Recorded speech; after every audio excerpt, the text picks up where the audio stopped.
Bonsoir, peuple de Dieu. Que le Seigneur notre Dieu vous bénisse. Je viens ce soir partager avec l'Église ce thème, un reste. Un reste. Vous savez, bien-aimés dans le Seigneur, quand nous entrons dans la notion du reste, nous allons comprendre quelque chose.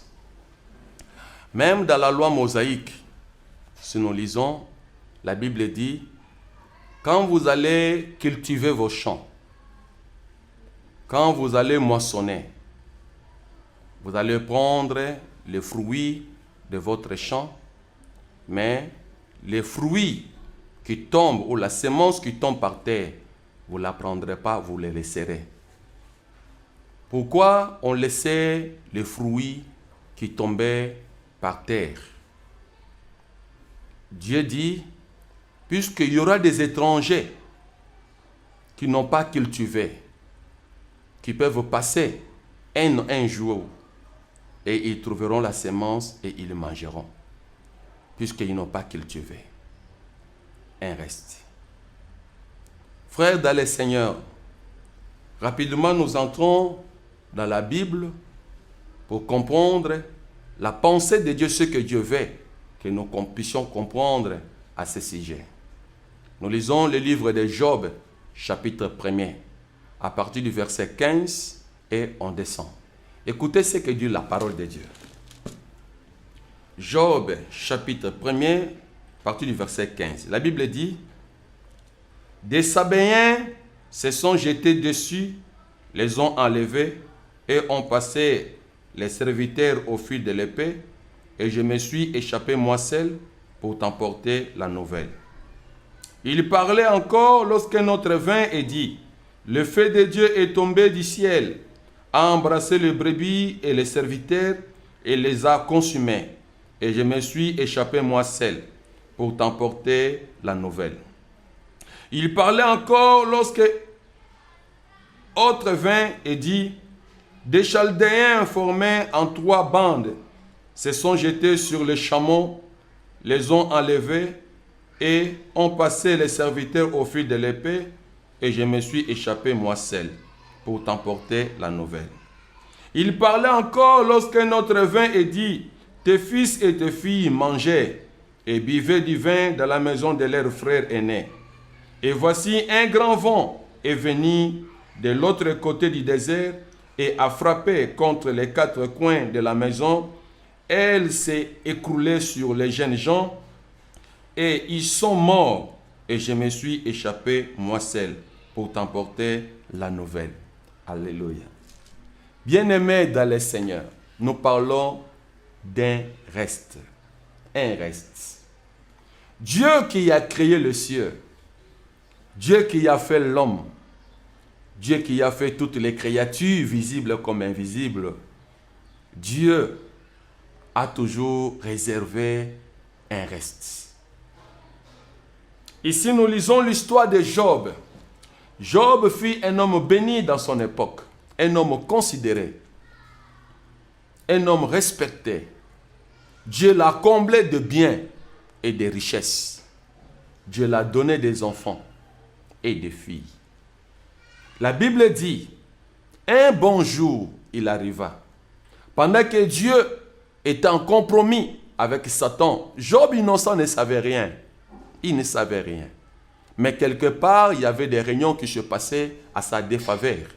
Pourquoi? Puisqu'il y a eu un esprit qui réclamait, disant, tu as béni Job, puisque Job te sert, puisque tu l'as béni. Et il y a eu discussion quelque part. Job était innocent, ne sachant pas ce qui se passait. Plusieurs fois dans nos vies, il y a aussi des gens comme ça. Il y a des discussions qui se passent d'un côté à l'autre, à notre sujet, sans pour autant que nous puissions comprendre, sans pour autant que nous puissions savoir qu'il y a des gens qui discutent à notre personne. Il y a des gens qui disent, il est mauvais. Il y a les uns qui défendent, il dit non, il est bon. Les uns disent non, il est mauvais. Les autres disent, il est impudique. Les autres disent, c'est un voleur. Les autres disent, c'est un escroc. Mais les autres, non, c'est un homme du bon. Donc, il y a toujours eu comme ça dans la vie. Il y a des réunions qui se passent quelque part a-t-on ici, bien-aimés dans le Seigneur? Mais écoutez, la Bible, ce que la Bible dit. La conclusion s'est faite.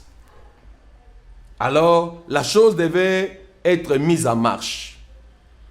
Quelle était la conclusion? La conclusion, c'était la persécution de Job, la destruction de Job. Job ne savait pas.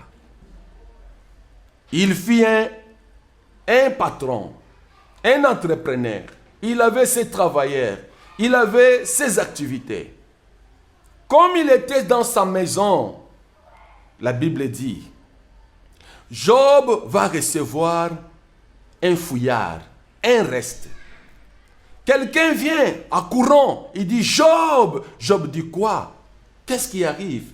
Il dit Job, écoutez, il y a quelque chose qui est arrivé, mais quoi? Il dit, les Sabéens, écoutez, les Sabéens se sont jetés dessus, les ont enlevés et ont passé les serviteurs au fil de l'épée et je me suis échappé, moi seul, pour t'apporter la nouvelle.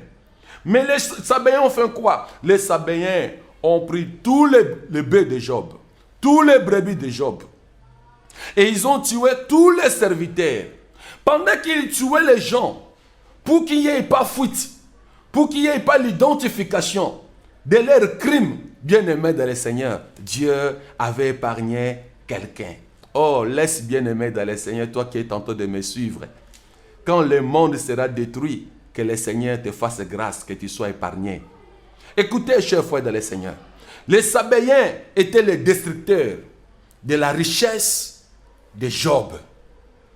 Dieu a permis que le malheur arrive dans la vie de Job.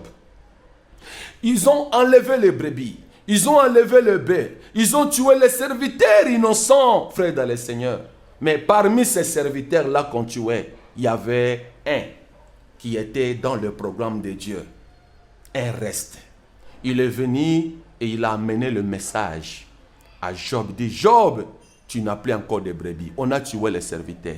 La Bible dit, il n'a pas encore fini à adresser à Job un autre vin. Et il raconte à Job, Job, écoutez ce qui va arriver. Quoi encore? Job posa la question. Il dit, écoutez, lorsque un autre vin est dit, le feu de Dieu est tombé du ciel, a embrassé le brebis et le serviteur et les a consumés. Et je me suis échappé moi seul pour t'emporter la nouvelle. Même le feu du ciel, là où les serviteurs étaient, en train de paître le brebis. Dieu a envoyé le feu pour tuer les serviteurs et les brebis. Mais dans cela, il y a eu toujours un reste. Frères dans le Seigneur, n'ayez pas peur de ta vie. Ne crains rien. Tu dois arriver à comprendre. Tu peux être esclave, mais tous les esclaves n'ont pas la même taille. Tous les esclaves n'ont pas la même date de naissance. Tous les esclaves n'ont pas les mêmes origines. Tous les esclaves n'ont pas le même poids. Toi, comme tu es différent de l'autre, sache-le. Dieu te classe aujourd'hui dans le rang du reste. Quand le malheur frappera le monde, n'ayez pas peur. Toi, tu seras un reste. Aujourd'hui, il y a des pandémies qui frappent le monde. Le monde aujourd'hui est bouleversé. Les hommes sont tentés de crier. Les riches n'ont plus encore la sécurité. Même ceux qui étaient sécurisés n'ont plus encore la sécurité. Pourquoi ils disent, nous combattons contre un ennemi invisible. Tu peux avoir des chiens policiers, cela n'a plus encore d'importance. Tu peux avoir des gardes-corps, cela n'a plus encore d'importance. Pourquoi? Puisque l'ennemi est invisible. Mais je veux te rassurer, frère, dans le Seigneur, toi qui es en train de me suivre, quoi que l'ennemi soit invisible, quoi que l'ennemi va tuer tout le monde dans cette planète, mais toi, tu ne seras pas atteint. Dieu te mettra dans la classe des restes. Tu seras un reste. N'ayez pas peur.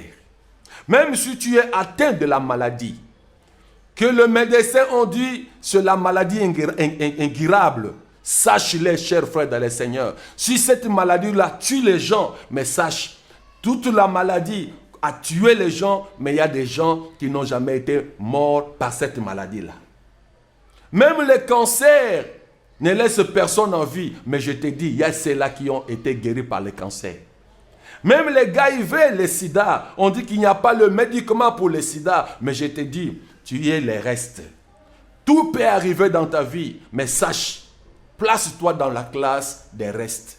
Dieu ne peut jamais exterminer l'humanité tout entière. Souvenez-vous, la Bible dit dans le Genèse 6, le monde était baigné dans le péché. L'iniquité a crié. Dieu a décidé de tuer le monde, oui. Mais dans sa décision, il y avait toujours un reste. Noé était un reste, lui et sa maison. Je veux que quand le malheur frappera le monde, toi et ta maison, vous soyez les restes de Dieu.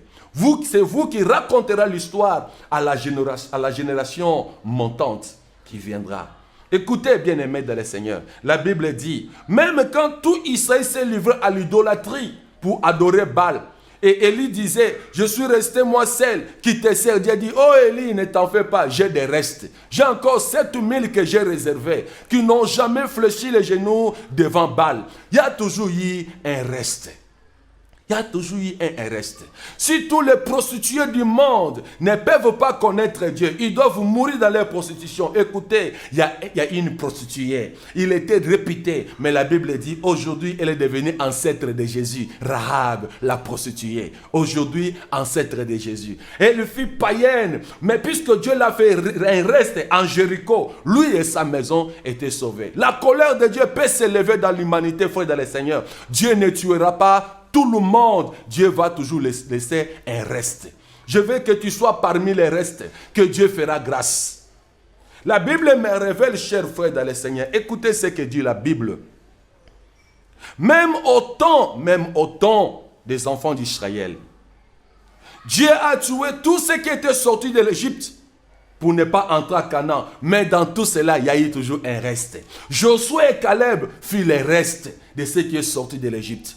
Frère dans le Seigneur, dans ta vie, tu dois mettre dans ta tête que tu es un reste de Dieu. Puisque Dieu t'a fait grâce, tu n'es plus parmi ceux qui seront morts, mais tu es classé parmi ceux qui resteront. Mais quel est l'objectif des restes? Écoutez, frère dans le Seigneur, Dieu nous a fait grâce. Il nous a tirés du monde. Il nous a fait parmi ceux à qui il a fait grâce pour que nous l'appartenons. Mais les restes ont des rôles, ont des devoirs. Quels sont les devoirs des restes? Si tu es un reste de Dieu, sache, tu as l'obligation d'apporter le message, la nouvelle. Tu as l'obligation de raconter l'histoire à la génération montante, soit à la nouvelle génération qui n'ont pas connu l'histoire. Aujourd'hui, Dieu t'a fait grâce, frère dans le Seigneur. Tu es un reste. Est-ce qu'aujourd'hui tu es capable de rapporter l'histoire à ta génération? Tu es capable d'annoncer aux autres les bienfaits de Jésus? Tu es capable de rapporter aux autres comment ils doivent se comporter afin que leur vie soit aussi prospère, meilleure, puisque tu as trouvé grâce devant Dieu. Noé a trouvé grâce. Il était le reste de Dieu.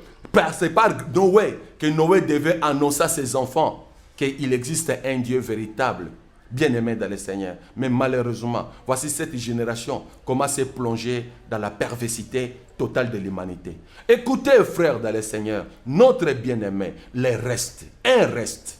Tu es parmi les restes. Dieu veut que tu sois parmi les restes. Et dans les restes que toi tu es, sache, tu as un devoir à atteindre, d'annoncer la bonne nouvelle à une génération montante. C'est de parler de Dieu qui t'a fait grâce aux autres qui n'ont jamais connu la grâce de Dieu. Tu étais guéri de certaines maladies, que cette maladie-là ravageait les hommes. Bien-aimés de le Seigneur, Dieu t'a laissé en vie afin que tu deviennes un témoignage, que tu racontes à l'humanité combien Dieu est capable de guérir le sida, combien Dieu est capable de guérir le cancer, combien Dieu est capable de donner les enfants aux stériles, combien Dieu est capable de donner les enfants aux femmes qu'on a tiré les trompes. Puisque tu es le reste des femmes, bien-aimés dans le Seigneur, combien des hommes meurent aujourd'hui dans ces pandémies? Mais toi, tu étais atteint de cette pandémie.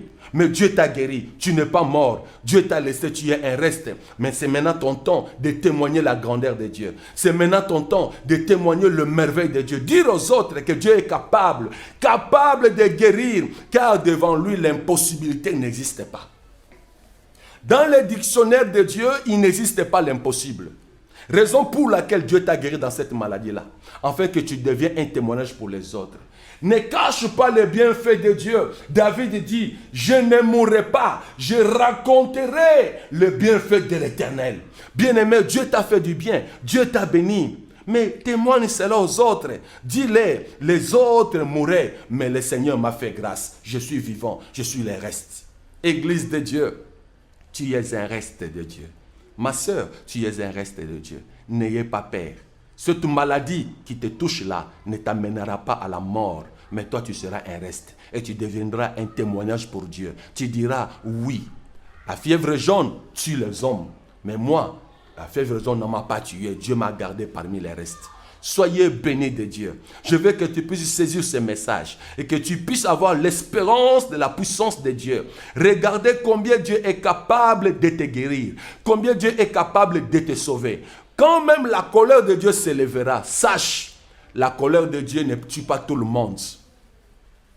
La colère de Dieu ne tue pas tout le monde, frère dans le Seigneur. Il y a ceux-là que la colère de Dieu est incapable de l'exterminer. Ce sont ceux-là que Dieu fait grâce. Que Dieu les appelle des restes. Et toi, tu es parmi ces gens-là. Que le Seigneur Dieu te bénisse. Que le Seigneur Dieu bénisse ta famille. Qu'il fasse de toi un reste. Et qu'il fasse de ta famille un reste. Je suis votre frère, le pasteur Olivier. Nos adresses, nos contacts s'affichent au bas de votre écran. À chaque fois que vous aurez une question, une préoccupation, soit de la prière, appelez-nous. Nous sommes joignables. Et nous allons vous répondre et vous serez satisfaits. Que le Seigneur Dieu vous bénisse.